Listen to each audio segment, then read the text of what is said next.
c'est la fin de l'été. Sous le soleil, le cycle de la vigne entre dans sa phase finale avec les vendanges. Mais avant tout, il reste un préalable qui ne laisse rien au hasard. Il consiste à effectuer 2 prélèvements à 1 semaine d'intervalle pour chacune des parcelles. Je suis en train de prélever 200 grains, c'est un échantillon qu'on envoie au laboratoire de la cave. Et on essaye de prendre une rangée à peu près au hasard, et une fois d'un côté de la rangée, une fois de l'autre côté, en haut, en bas. Voilà, il faut que l'échantillon soit bien représentatif de la parcelle. On dépose les échantillons le matin avant 10 h et dans l'après-midi, dans le cours d'après-midi, on a les résultats, on connaît notre degré, notre acidité de la parcelle. Et si le degré n'est pas atteint ou l'acidité est trop haute, on recommence un 3e prélèvement la semaine suivante.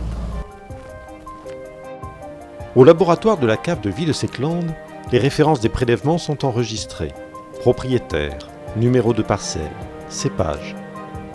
Le jus des grains est ensuite extrait et analysé. Si les niveaux de concentration en sucre et d'acidité correspondent aux critères imposés par l'œnologue, alors les vendanges sont déclenchées.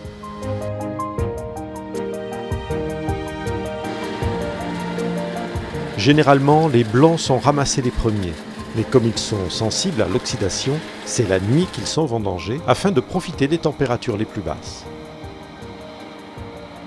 Selon la météo, la ronde des machines commence alors au milieu de la nuit pour finir à l'aurore.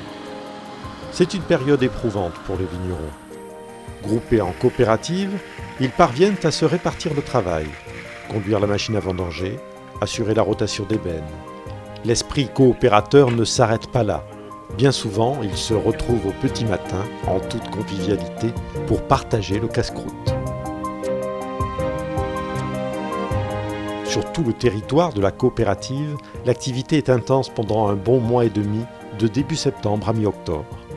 C'est une période cruciale pour chaque vigneron, qui voit le travail d'une année s'accomplir durant ces quelques jours. L'angoisse de l'incertitude météorologique a joué sur les nerfs pendant de longs mois. La pluviométrie, l'ensoleillement ont été jusqu'au bout des facteurs clés de la qualité et du volume de la vendange, et par-delà, de sa rémunération.